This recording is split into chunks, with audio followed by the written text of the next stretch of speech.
Kakapasok lamang isang magandang balita para sa ating pambatong si John Riel Casimero.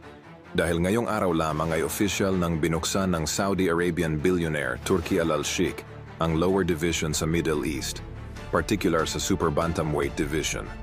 In other words, kasabay nito ay kukuha ng mga dekalidad na fighters itong si Al-Sheikh sa nasabing division sa iba't ibang bansa upang magkaroon ng fight series na kung saan ay hayagang binanggit nitong si Al-Sheikh ang mga pangalang Casimero, Elijah Pierce at ng Mexican fighter Picasso na maglalaban-laban sa loob ng kanilang bansa sa Saudi.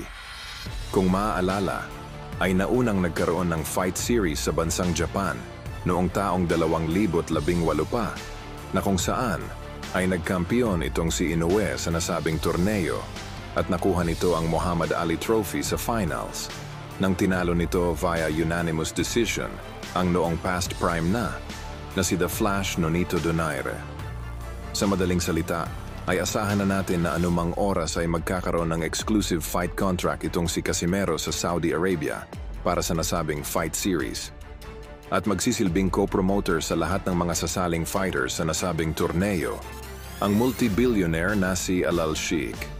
At sa huling balita, ay nanganganib na muling malugi ang paparating na laban nitong si Inoue sa Japan ngayong Enero 20, na kung saan maging hanggang ngayon ay naghahanap pa rin ng iba pang alternative fights itong si Inoue.